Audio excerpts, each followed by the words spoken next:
I'm the author of the novel God and Drag, and I'm here with Henry Sullivan, author of the novel Colosseum. And we get together every 2 weeks to talk about things that are interesting to us, sometimes philosophical, sometimes cultural, sometimes AI, sometimes other things. And today's topic is, what does virtue look like? And Henry chose this topic, so I'm actually going to hand it over to Henry and ask you, why did you choose this topic? Well, I chose this topic because I've been thinking a lot about virtue because it seems as though we're surrounded by vice.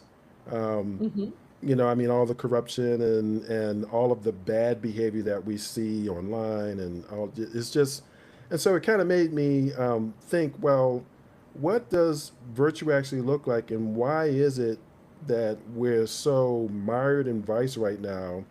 And it seems as though our society doesn't seem to value. Why is it so hard for virtue to kind of break through?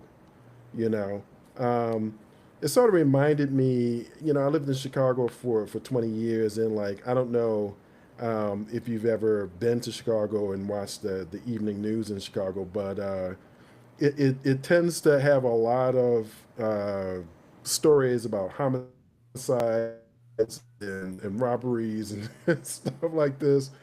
And it just makes it feel as though like the whole city is pretty wild, almost like the Hmm. Wild Wild West.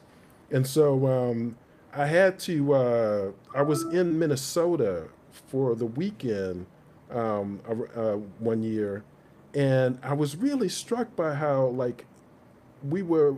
I was watching the nightly news, and this particular broadcast. I don't know if this is common. I was in Bemidji, Minnesota. I don't know if you've ever heard of Bemidji, No. Minnesota.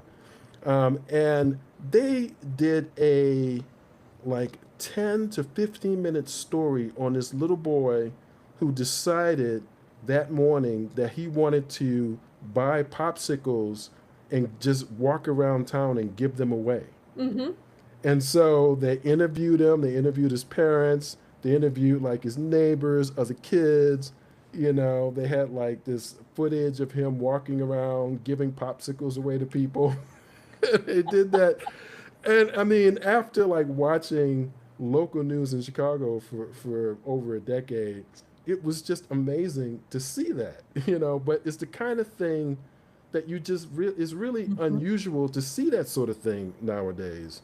Um, and I'll give props to some people. Like I remember before you went off the air, um, I forget what his name was, who was the anchor for the nightly news for NBC Nightly News. Brian Williams ages ago, or Lester Holt more recently? Lester Holt. Lester Holt. Lester Holt. Okay. Who, by the way, was kind of made his name in Chicago because if you were called to jury duty, all Hmm. of the video kind of instructions, that's Lester Holt. Oh, really? Okay. Yeah, that's Lester Holt. And so I remember he tried to do this thing of, I think it was like Moment of Joy, or Mm. he Hmm. intentionally tried to insert like good stories at the end of the Yeah. broadcast. And I've seen other people try to do that. Nicole Wallace tries to do Yeah. that she's tried to do stuff like that. But it always seems like they're forcing it in. It's almost like they're like making a point to do it. It's not like they do it in such a way that makes me think that there really isn't much demand for that type of thing. Hmm. And so that's why I've just been thinking about uh, are we going to have this period where it just seems as though vice rules, and people will just get tired of that, and we'll eventually get to the point where people want to hear positive stories again, where those are the stories that break through, and the stories that don't break through are bad news stories. Yeah. Well, I mean, virtue. I mean, vice sells. It's just like the whole outrage economy in the news cycles. Right.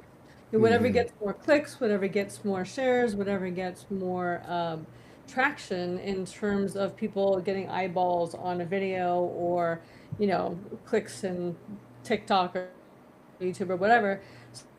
I mean, I think that's some of it, but I think we've been conditioned. I mean, we've been conditioned to that in a way.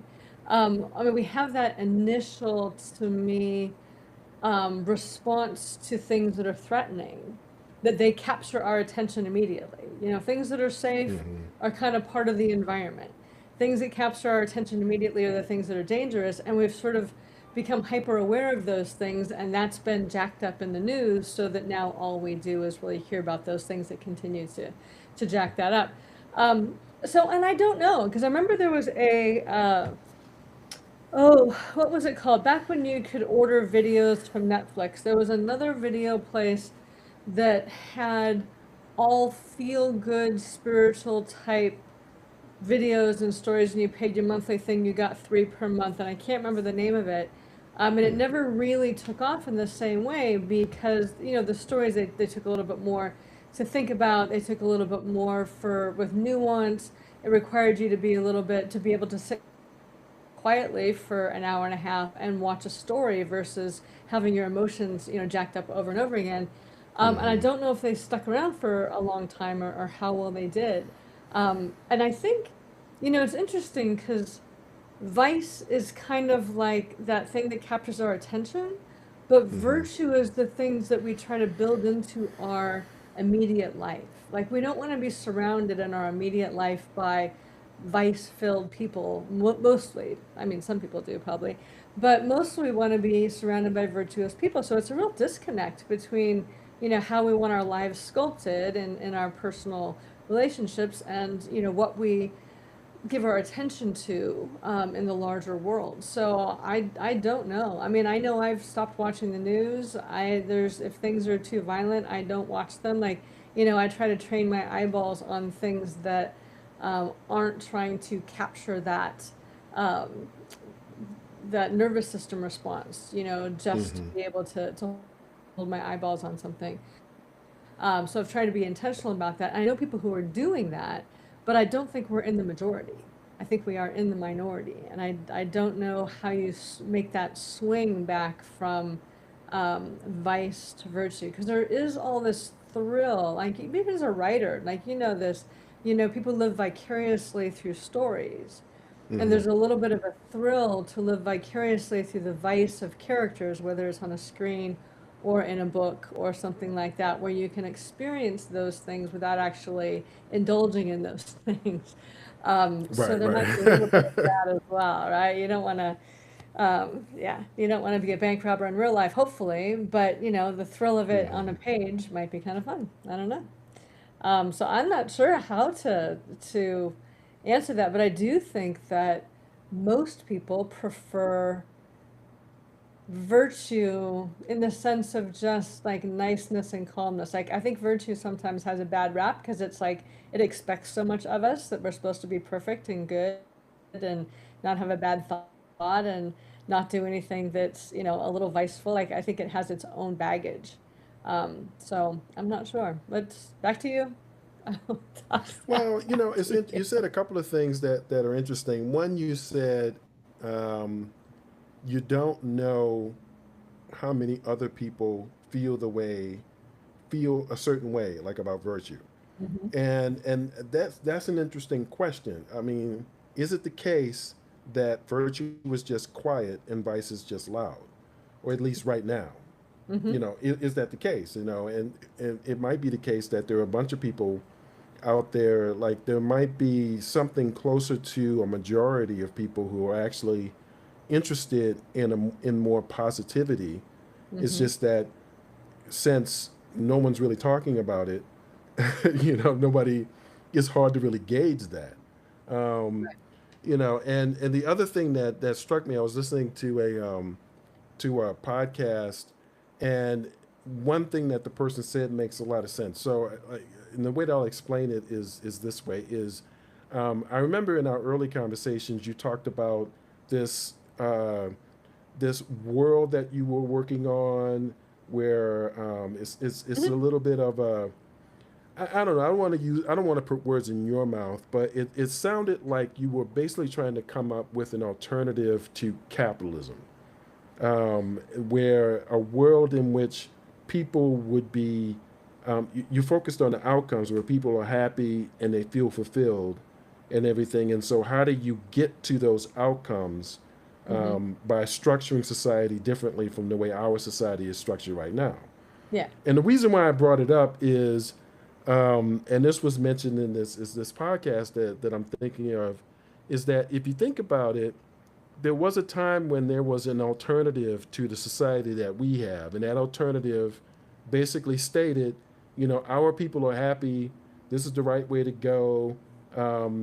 People are more productive in our society. I'm talking about the Soviet Union, and so there was a literal, not Hmm. only a physical, not like a physical confrontation, but also an ideological battle, which basically created a situation where our elites had something to prove. And it's just like, well, you say that your Hmm. people are better, but look at us. We have our women are freer than the women in your country, or the minorities in our country are freer than minorities in your country. We have a better judicial system and all this other kind of stuff. Right. And so, we don't have, like, if we take your world, Christina Stan, where it's an alternative to the system that we have now, Uh-huh. and you basically you convince a country to become Christina Stan, and you say, hey, look, well, this is the way government should be structured, just like our government is structured. Our outcomes are great. They're better for families. They're better for the mental health. They're better for personal enrichment. Then there might be some incentive for the leaders in our country to actually try to produce those outcomes, or at least work harder to produce those outcomes, because they have something to prove. Because Christina Stan might take over the world. Everybody might want to have implement the policies of Christina Stan. But right now, everyone has some form of capitalism. China has some form of Yeah. capitalism. Or yeah, You know, they do. Russia, you might call it like a mob state, but it's a Yeah. form. I mean, The oligarchy. Yeah. we can't criticize Russia's form of capitalism because our form of capitalism looks a whole lot like it. you know, Right. Yeah. but there is no Christina Stan basically saying I have an alternative way of structuring society that produces better outcomes. There is no such place. You No, see what I'm and saying?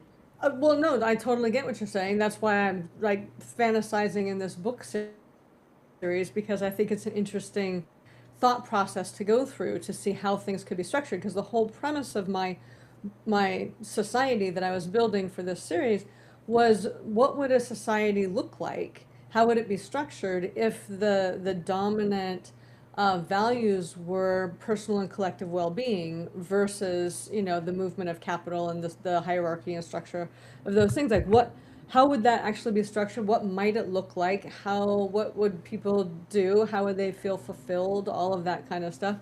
Um, but it was really a worldwide structure, and it kind of governments, the importance of governments in that structure kind of went away because this was about something that moved through the systems that people built versus the systems that government has built. And I think, one of the big questions when it comes to government and how government creates systems is that are any of them really for our collective or the well-being of all of us who are not billionaires basically at this point for Hmm. ordinary people, because there's Right. always a story about so I was looking at the rise and fall of systems of government, like not it doesn't matter which system it was, but while it's growing and it needs people to be involved and buy into the dream and do the work and all of that, like the trade-off is that they need healthy people, so they need to be sure that there's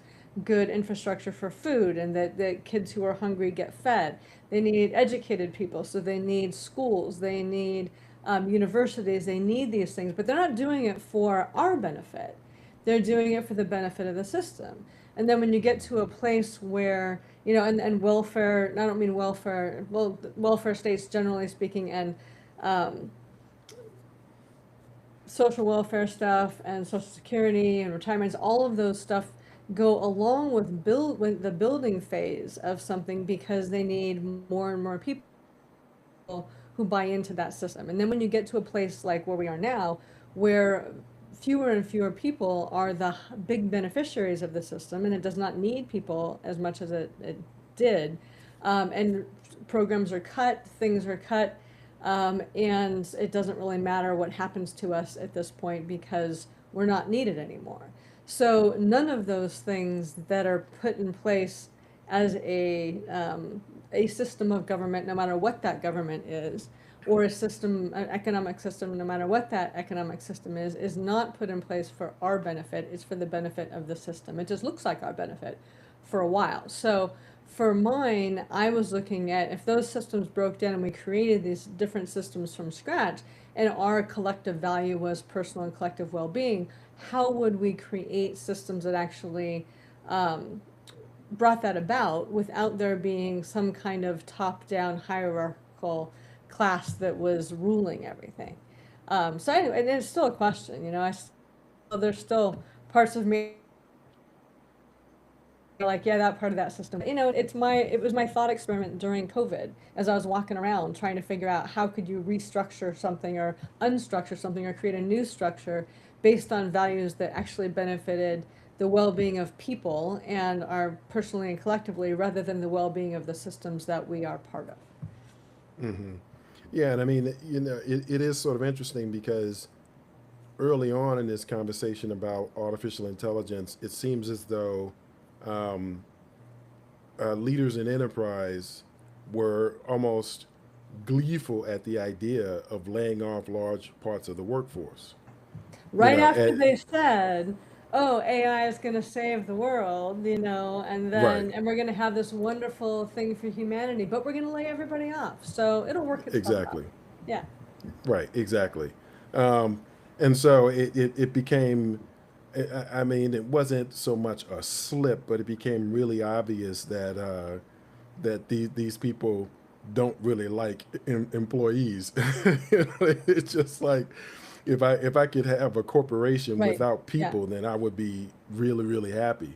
Um, and so yeah, like I said, it's I think the because you can't discount the impact of the people in power on the overall society, even if you personally disagree with them.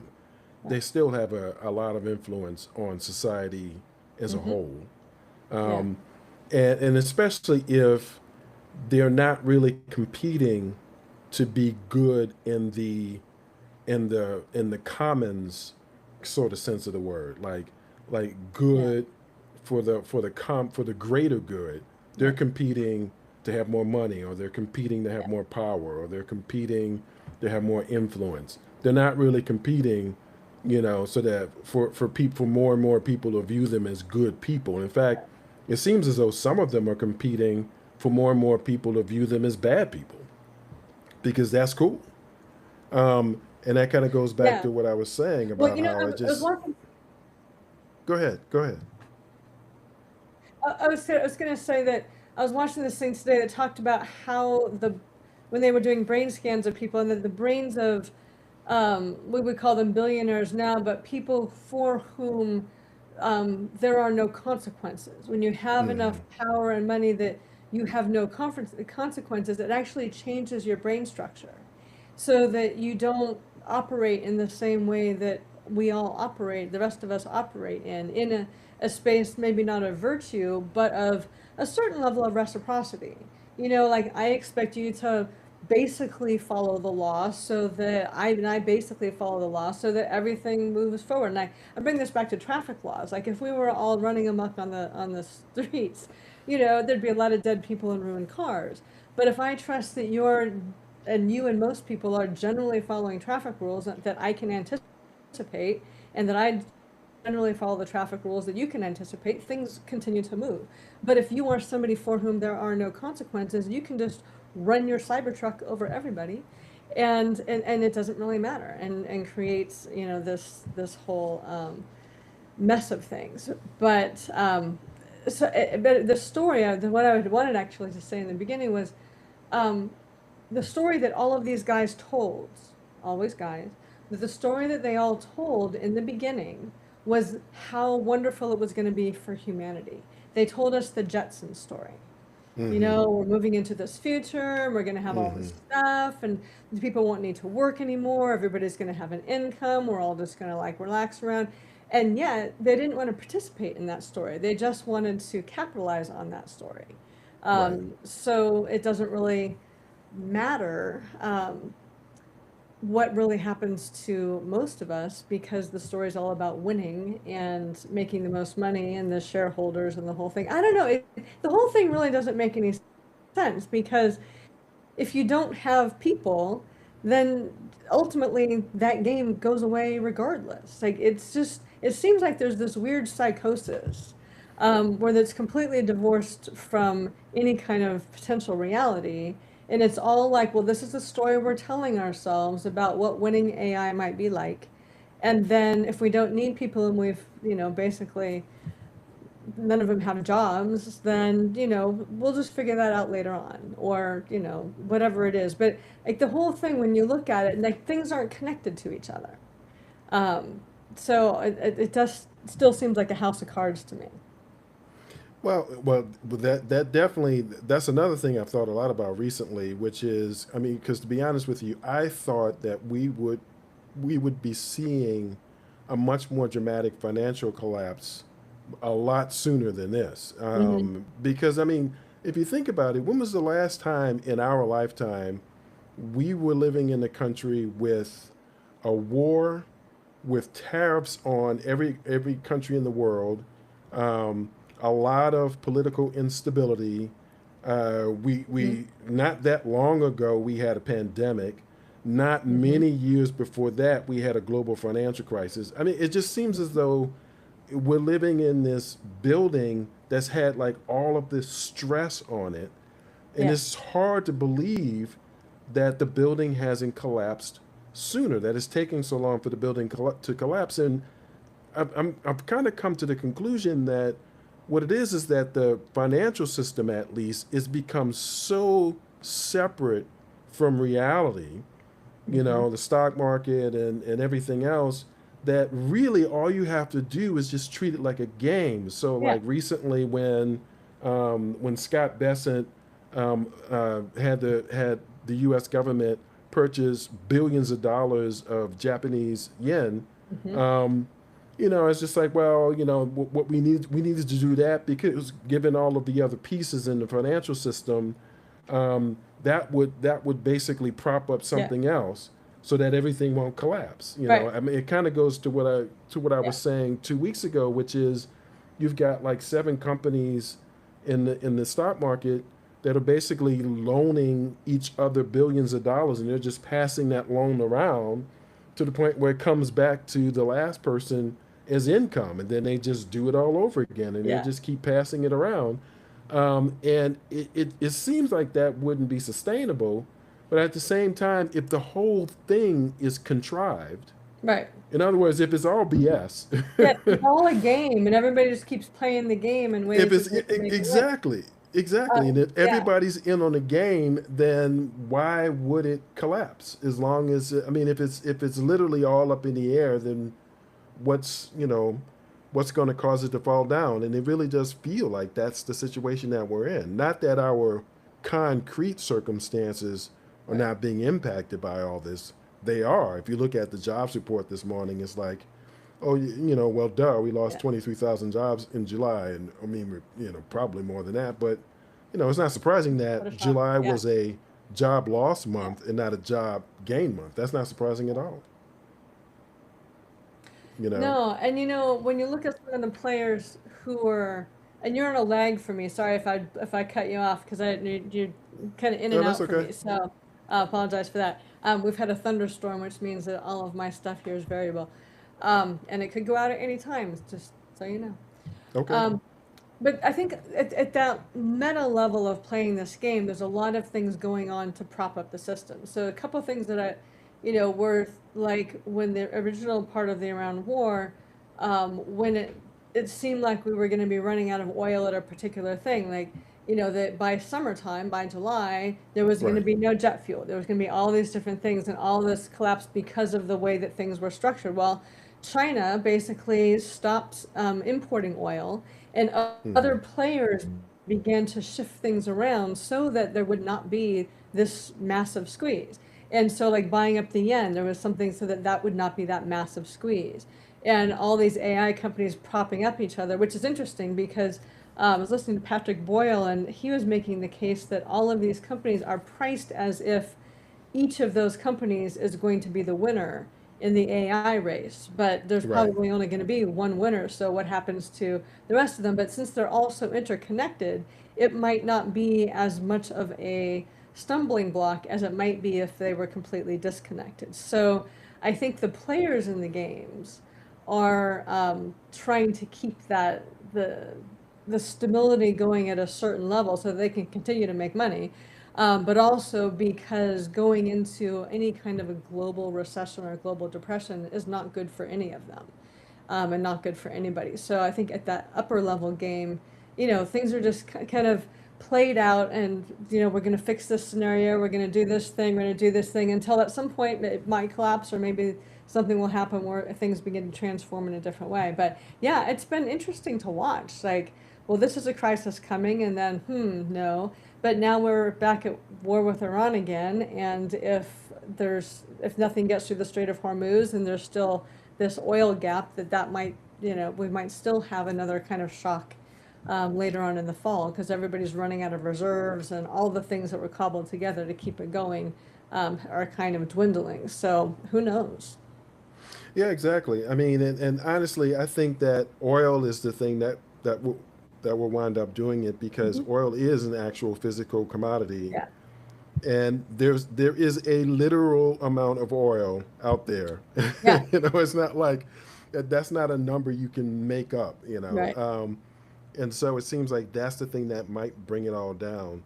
And then that brings me back to the question is, okay, so how will people, actual people, in the literal trillions all around the world, how are they going to react to that? Um, because like in the U.S., I mean, the theme that's been going through the entire war with Iran is Iran can handle a lot more pain than Americans. Like, Mm-hmm. you know, that's the thing about going back to what you were saying about your brain being sort of wired in a way based on the fact that you're not going to suffer any consequences. Mm-hmm. And in here in North America, we don't have hostile neighbors.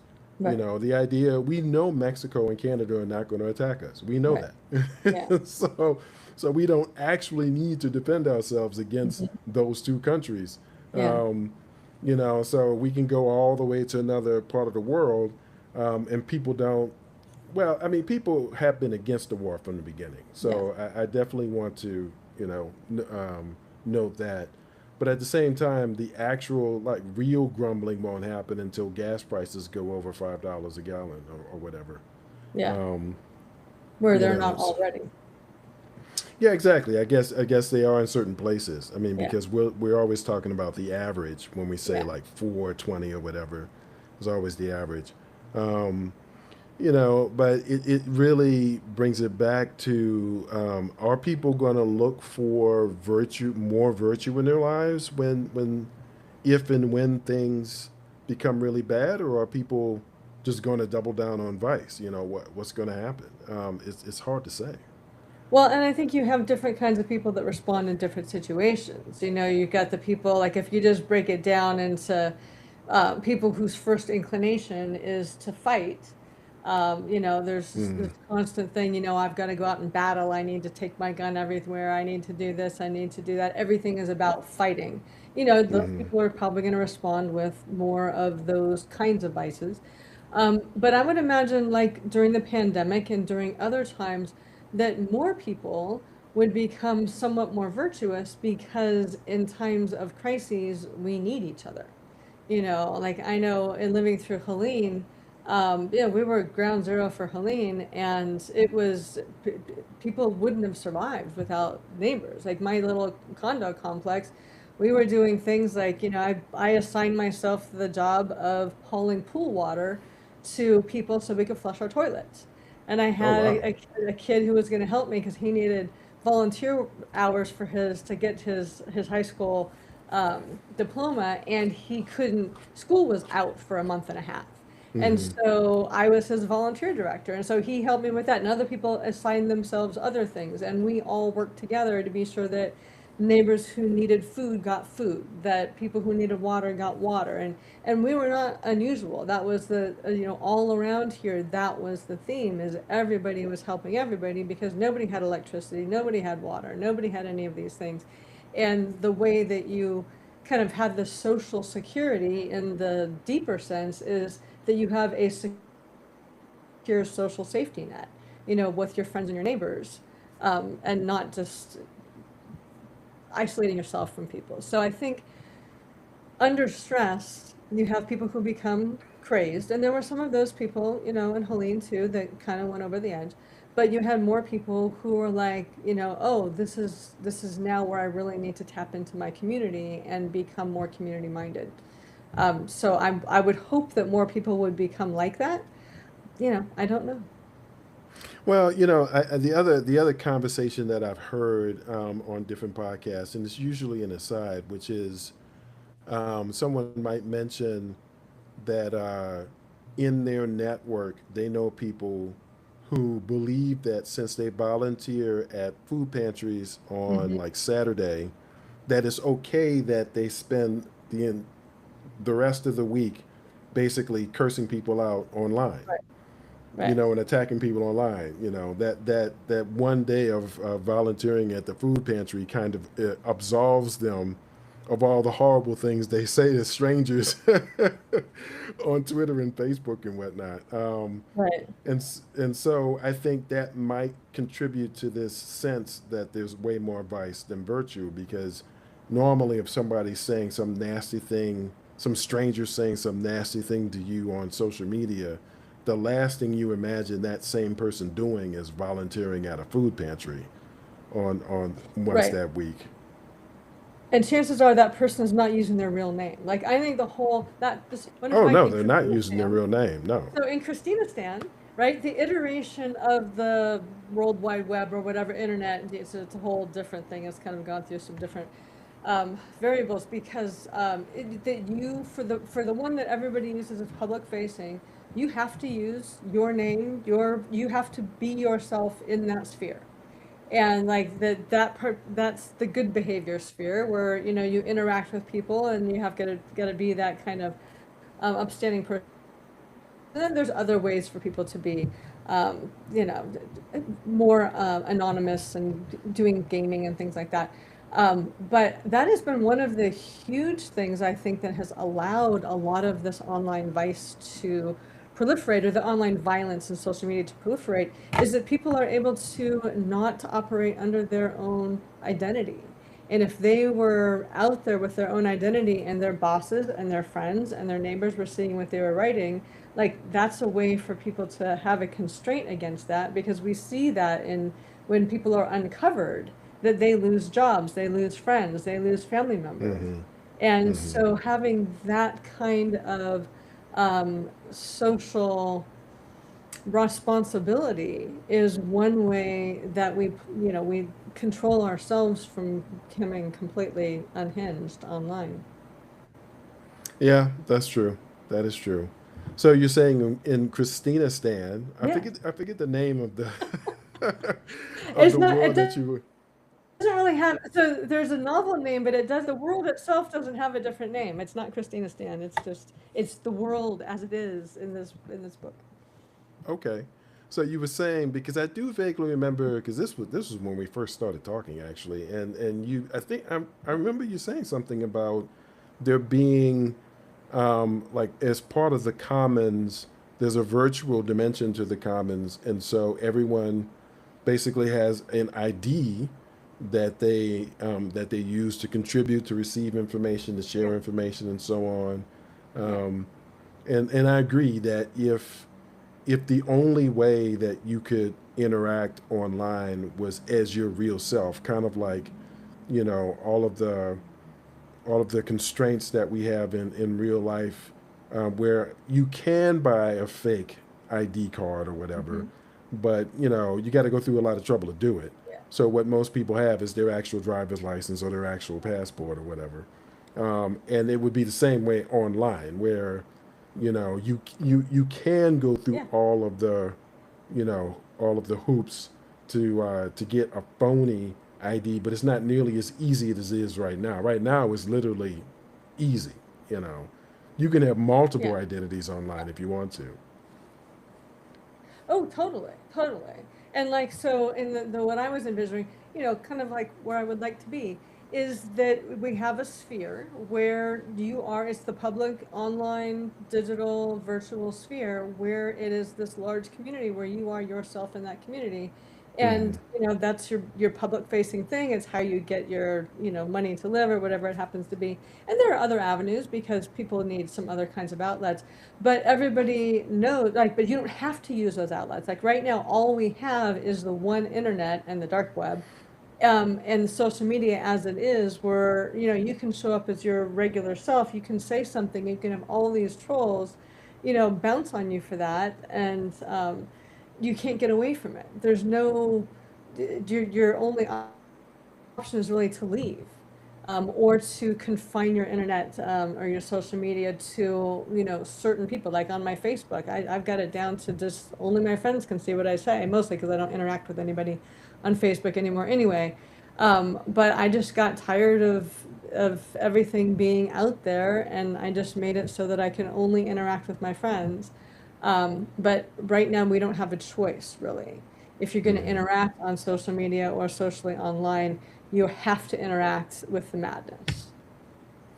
Yeah, and I also think that I remember a couple of years ago watching a podcast where someone was saying humanity wasn't really built to know everything all at once and to be able to see everyone all Yeah. at once. So, I mean, because right now, because I don't really have a television, I just have a YouTube Hmm. account. And so on YouTube, you can literally go through and see, cat video, dog video, earthquake in Manila, uprising in this country, Right. mass shooting in this Yeah. city. You just literally just scroll through, and Mhm. like sometimes the videos are right next to each other. So the cat video is right next to like, the 100 people that were killed in some, and it's Yeah. just it does seem when you think about it, there does seem to be something a bit unnatural about that. Hmm. Is totally different from what it was like to grow up. I mean, I can Yeah. only imagine what kids are like nowadays because that's the world that they know. Yeah. Is a world with all of this stuff happening all at the same time. Um, but growing up, it was totally different. I mean, it just almost feels like we grew up in cocoons Oh, compared to totally. the way we live now. Yeah. Well, and so another thing about that I really, in Christina stands, if we're going to call it that, um, that I think is missing in what we have now is a sense of community. Like we've all gone online for our communities, but Hmm. you also really need to be enmeshed in your local community. And so then this world that I created, like that, you have to interact with your local community because that's how you get like your local, it's called Universal Basic Standard of Living, UBSL. So, and for your housing, for your food, for all that kind of stuff, all your basic necessities come from your local community. So you plugged into your local community for a certain amount of hours each week. Um, and that keeps you connected to your local community. And then the rest of the time, and you've got like this huge time dividend to do other things. And so you can do more virtual community in other Hmm. places. But I think we have kind of neglected our local communities. And even with local communities, kind of isolated them more and more. Because it used to be, that you in your job, in your school, in your life, you would have to interact with whoever happened to be there.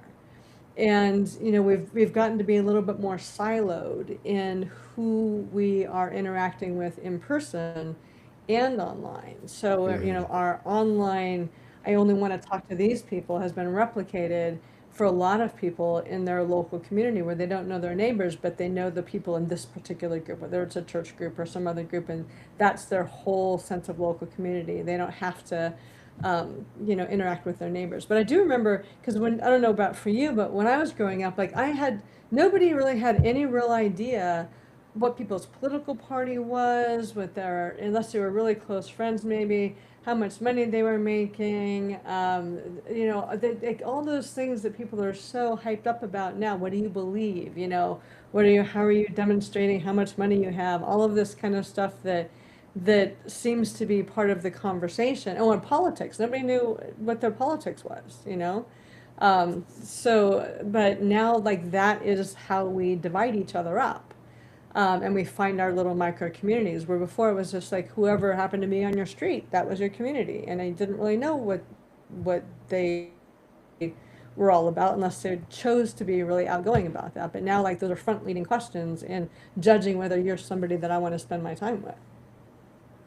Yeah, I definitely think that what you're saying, I mean, when you say growing up, to me, there, like when I remember as kids that really the divide was much more clearly, it's the reason why the Peanuts was a cartoon that totally made sense, because there was like the interaction with other kids, Mm-hmm. which tended to, there was some complexity to it, but it was pretty simple compared to, you know, the world, our world as adults. Yeah. And then there were adults, and like really, it did sort of feel like the kids were talking, and the adults was just like womp womp womp womp womp. Yeah. You know, it's like it didn't really matter what they were saying. Uh-huh. you know, and I think that's the reason why that made so much sense, is Uh-huh. because that's kind of how it really felt.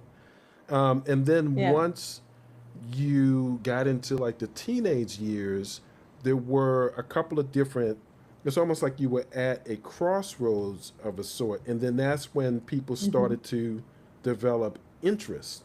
And so if you were a person who, because I played a bunch of sports. I mean, I played every game you could play when I was a kid because I like playing games. And Mm-hmm. so the fact Mm-hmm. that I don't follow sports now is not because I've never played any sports. To me, Yeah. sports were just other games. Yeah. Um, but once I got to that crossroads of adolescence, you know, following sports, watching sports, getting connected into, like, getting emotionally invested in players, professional players and teams and all that kind of stuff. None of that stuff had any attraction for me. Mm-hmm. Whereas there are a lot of guys in particular that went in that direction. They went down that Yeah. path, and then you have the same sort of thing with girls. They'll go down certain paths, and so. But I do agree with you that even with that decision to go down certain paths, you still sort of felt like that person that you played all these games with when you were kids is still essentially in your community. And you didn't substantially Mm-hmm. change your idea of, like, right now it feels as though there are people with significantly different character than you. Like it feels as though there are people who literally just have a different standard for who should live, who should die, who Yeah. values, who matters, how you treat people, who should have a job, who shouldn't have a job. And they're pretty stark. I mean, Mm-hmm. it's like, you have people who are just like, well, I feel like if you're human, you should live, and Yeah. if you're human, you're valued. Then there are other people who are like, no, these people don't matter. Mm-hmm. My people do matter. And they're very, very clear about that. Yeah. I've seen a ton of videos in different countries with people literally saying that, and it's sort of jarring to Yeah. see that, and I think that that's basically how our society has sort of broken down now, where you almost kind of feel like there's this suspicion that people sort of have. Well, are you the kind of person that would literally just that feels that will utter a statement that basically condemns a whole group of people to death? Mm-hmm. Or are you the kind Yeah. of person that would never utter that kind of statement? And it feels as though you don't necessarily know that. You might have to work with people, but you don't know how they come down on matters like that, with where the stakes are actually pretty high Yeah. conceptually. You know, they're not high in terms of your relationship with that person because you're going to go home and then you're going to come back to work the next day. So the stakes remain the same, but conceptually the stakes are huge. It is. They are. Um, Yes. you know, and and I don't remember things being that way even in my early adulthood, to tell you the truth. And for me, I met a lot of Yeah. different people because I went from New Orleans, Louisiana to Columbus, Ohio. You can, I mean, in some ways, Mhm. I may as well have been in another country. Um, and I still didn't feel quite like that, though. Right. What I just described in terms of people's character being starkly different, that feels relatively new. Do you know what I mean? Yeah. Yeah. Well, and and so much has changed too from the time where we've talked about this before, when we've had, especially like living in a particular, in one country, where we had certain things that we had in common, like we both watched the Peanuts. We both know what that is. That's a common Right, reference that we have, right, that may or may not be a reference that kids have now, but that we had a lot of common reference points. And even if we differed in different ways, we had this place of commonality that where we could interact with each other in a relatively neutral way, where we could see each other as people. We understood, what was happening around us from a not a neutral standpoint, but from a collective understanding of what was going on. And now everything is really not only are we all looking at our own little news silos and fact silos and that kind of stuff, but it has ratcheted up to that point that anybody who doesn't do that is like the other. So there's a threat level that we attach to people who are different than us that I don't think we've attached to the same level before at the same scope that we have been doing it now. That if you don't believe or think the way that I believe or think, you are automatically suspect. And there was one other thing I wanted to touch on. I subscribe on Substack to Astro MD. I don't know if you get him or not, but Dr. Peter Cummings. But he had a really interesting article. He said very well what I've been trying to say for years and years, not so well, is that, people who, everybody likes certainty. The brain likes certainty because then it can use brain function on other things. And so, and there are certain kinds of personality structures that require more certainty than other personality structures. And so it's a cost if we are not anything less than certain. And so there's an ease when you move into some kind of information silo, that if you can make that your certainty, then all kinds of inner contradictions go away, because you can just sort of default to that certainty, and whatever is part of that network of information within that certainty, you just go along with it because it saves a lot of mental processing, and there's a lot of mental processing that we have to do. But that the other part of that is, if you can, and the way I phrase this is that if you treat, you know, all of life as kind of a working hypothesis, and what your beliefs are as like a working hypothesis, um, that you're open to being disproved. It requires a lot more cognitively to be able to stay in that space. And hmm so, and especially now where there's so much information, to your point, coming at us all of the time that we're probably not designed to manage, having that kind of personality structure, or choosing that kind of, way of interacting with life, is a lot more cognitively exhausting. So more people are less inclined to do that. Yeah, no, I know exactly what you mean. I mean, because I actually, one of the things that I liked about traveling around the country for work, which meant that I was in the city for longer than a week or whatever, Mhm. and it wasn't just for leisure. So in other words, I wasn't only experiencing the city as a tourist. Mhm. I actually had to go to the grocery store, you know, um, and then the job that I had involved me going into people's houses and getting on their roof. I was, you know, working as an independent adjuster. Mhm. Um, and it one of the things I liked about it is I didn't know what was going to happen from day to day, and I didn't know Yeah. who I was going to meet from day to day or where I was going to go from day to day. I really liked that, especially since, you know, I'd never been to. I mean, I'd been um, to different parts of Texas. I mean, Texas is so big. There's still plenty of parts of Texas Yeah. that I haven't seen yet. Um, but I'd never been to New Mexico. You know, Mm-hmm. I'd only been to Phoenix briefly, Mm-hmm. and I'd never been to California. And so, you know, the whole experience, I liked like doing something Yeah. different every day.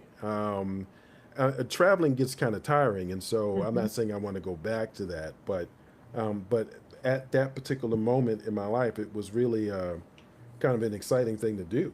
Mm-hmm. And you're right, it's definitely it's it keeps you on your toes. You have to be on your toes more to pay Right. attention. You don't know Yeah. what to expect. You're constantly doing a lot of translating for people, even though you're all speaking the same language. There are like certain cultural differences depending on where you are. Mm-hmm. I'd gotten used to the way were in Chicago. Things are very, very different in the West. You know, people are much more gregarious in Yeah. Chicago. Like Chicagoans don't. My experience with Chicagoans is Mm-hmm. they don't like silent, dead silence where your uncomfortable silences where you're just sitting there. If you're sitting next to a person or on a train or whatever, a person is likely to say something to you. They're likely to ask you, "Did you see the Uh-huh. game?" or whatever. Um, Mm-hmm. whereas that does not happen in Phoenix, Arizona. People, they're Right. polite, but Yeah. it's kind of like, you have your business, I have my business, and that's it. you know? Right. um, and so you got to you're right, it takes a lot more out of you to sort of deal with those differences, Yeah. and deal with constantly learning something new from moment to moment. So Well, there's that's people definitely who true. are like you and me and many other people who are comfortable being in that state of, you know, adapting to whatever the situation is. Hmm. And then there's personality structures that were that's very threatening. That if something is different, that it reads in your nervous system as bad or wrong or something, and really kind of uses up a lot of your energy to manage that scenario. And that, so you become kind of locked into that. Well, this is right, this is wrong, this is good, this is bad, and sort of locked into that space. And those are kind of two different just personality structures. And it's interesting, there's been some different studies on how, whether it's left and right or different kinds of ways that people divide themselves up, that they kind of divide themselves up with people who enjoy novelty and people who feel threatened by novelty and who enjoy structure and sameness and consistency. And then on the novelty, people get totally bored with structure and the consistency. And that's sort of a consistent thing and expresses itself in different ways in different cultures, different political systems and things like that. But that's two general ways that people approach the world and can create two entirely, that can translate into like political parties and that kind of stuff, because it just is two different ways of people understanding the world, and that is pretty well documented as kind of a dividing personality structure. Yeah, and that actually brings me to, I guess, the last point I'll make, that I think does relate to the whole question about virtue, which is, um, even people, you're rarely ever dealing with just one person. You're always, Yeah. in some ways, dealing with a network. And I think we have this situation now where so many people have people in their network who are sort of the way you describe, where they're very uncomfortable with difference.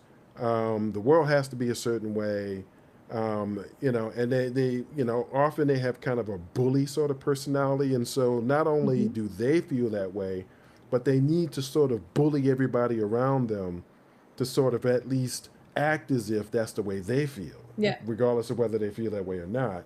Right. And I think the impact of like Yeah. having a person like that, having one person or a couple of people in the network with people who are not actually like that, is it sort of creates this thing where everyone else is sort of tiptoeing around the hypersensitivity of that Yeah. person.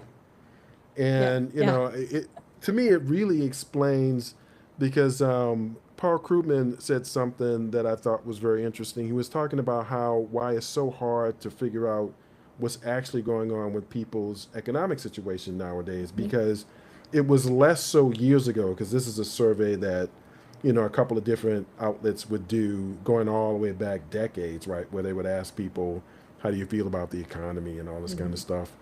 um, and and it started to become the case at around like the early aughts of this century, Hmm. where people, your political affiliation had more impact on what you would say. So if the president was in your political party, you were much more likely to say that things are going well Yeah. than Yeah. than you were to say that things are going badly. Now, I mean, Hmm. obviously, if you've lost your job and you've been out of work for a long time, you're likely to say things are going badly regardless. But he said something that does seem to be true, which is that's not true on both sides. He was like, it seems to him that it's more and more the case that one group of people, they cheer the loudest and they boo the hardest. Hmm. And so they're much more likely, if their guy is in office, to say, yeah, it's great, oh, it's great, yes, yes, it's great, it's great, it's great, no matter, who Yeah. asks, no matter what their Yeah. situation is. And if they don't like the guy in office, there's like, boo, it's horrible, boo. No matter and what, no matter if their life's even 10 times better, I even it's I even it's saw not due to one. that person. I It's even due to saw some other, That's exactly right. I even saw one segment where this guy had a business where like he was installing solar panels, and he said that, oh, my business, I wouldn't have this business if it weren't for the stimulus for green energy that the Obama administration put in place. And he Mhm. was like, I'm against that legislation, and I would be for like repealing it, even though he said Right, right, that right. Yeah. that he was personally benefiting from that Right. very legislation. But since he didn't Yeah. like Obama, he didn't like the legislation. Right. Um, Yeah. but I think that tendency to cheer loudly and boo very loudly, louder than other people of different Hmm. persuasions, that explains a whole lot of our Yeah. society right now. Yeah. And it's just, I'm kind of, on the one hand, I'm kind of hoping that we get out of that, although I don't have like a lot of optimism that we will. I think it's just natural, um, because Right. the bullies are going to be the bullies, and the people around them will tiptoe around them. That's just the way it is. But we'll see. I actually do believe that that's the reason why we have this feeling that there's more of a general malaise. It seems as though than there's been in like over a decade, where it's like Yeah. even people who were very very strident in their beliefs seem to be kind of tired, Yeah. unless they're just really Yeah. extreme. Yeah. You I mean, know. it's exhausting. Like living and paying attention to particularly politics, but to all of the things happening all of the time is just Hmm. exhausting. And Right. I think, people are slowly or maybe not so slowly checking out of that, and they're sort of biding their time to see what else might come up. We kind of, in the US, we kind of put this on um, election cycles. Well, maybe the next election cycle will have something different. But I mean, the whole thing is kind of the same dance and just sort of changing partners in the dance. But I mean, it could be something really interesting. Like we might have two new, completely different political parties that show up, or something that really changes the game a little bit. But I think people are just sort of opting out, and I've been thinking about this with birth rate stuff. So, we commented last time, or I commented to you last time that, or maybe the time before, that even though we live in quote unquote interesting times, we are at the top of our hour. Interesting times in terms of there's a lot going on. Like there's a lot of change. There's a lot of high stakes stuff happening that is not very interesting. Like that it's just so like tediously predictable what's going to happen, and it's getting harder and harder to kind of maintain optimism within the structures as they are now, and that so people are opting out in different ways. And one of the ways they're opting out, lots of different reasons, is that people aren't having kids because it's not a very interesting place to bring kids into when there's everything is becoming so constrained. So I think we're all just kind of sitting around waiting for something interesting to happen so that we can begin to, involve ourselves in life on this planet in new and interesting ways that aren't just being ruled by somebody, where we actually have, a say and a personal stake and hope going forward, not just in our own little world, but in the world itself.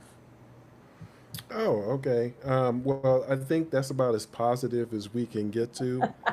Actually, I found that page, and Anna Casper did say something. He said Oh, Vice was less newsworthy before the 24-hour news cycle.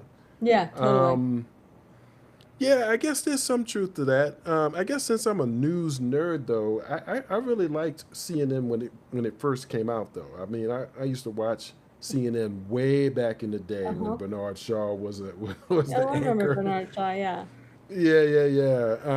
I mean, and I just thought it was really cool. I mean, I remember 1 hour when in the same hour, uh, CNN covered, they talked to astronauts that were in the International Space Station. They covered like a Mhm. story that was in, East Asia. They covered a story that was not in Atlanta, it was in some other part of the United States. And they covered some other story that was in South America because they had correspondents in all these different places. Right. And they had the whole network where they could do that. And that was all 1 hour. Right, but you And I remember in the thought, very beginning of that, when CNN was give us 20 minutes and we'll give you the world. So it was really just covering everything like a regular newscast. And then the thing that broke it open was in terms of being sensationalized, was the O.J. Simpson, the O.J. white Simpson trial. Bronco Yes, thing. I And do remember that. then everything And blew that goes into, to Anna Casper's yeah, point because, yeah, I mean that there's that iconic footage of people, yeah, iconic or like absurd footage right. of the a helicopter following a car on the highway. Remember that? And I'll that's think that just is now, just but just yeah. that's just filling space. So yeah, Anna Casper made a good Yeah. point there. Yeah, So absolutely. I'll try to Thank you, keep Anna this up. Casper. I finally figured out how I did this the last time. I guess I wasn't paying attention though, so I didn't know, and I don't see when Anna Casper said that. I don't know if he's still on yet, All but right. we'll get better at this. But your last point was I guess about as optimistic as we can get. Okay. Okay. And I do think, I will just add that I do think in our private lives, we do prize virtue over vice. I agree. No, I agree. I think you're right about that. Okay. Well, All right. thanks for joining, and we do this every 2 weeks, and we'll see you next time.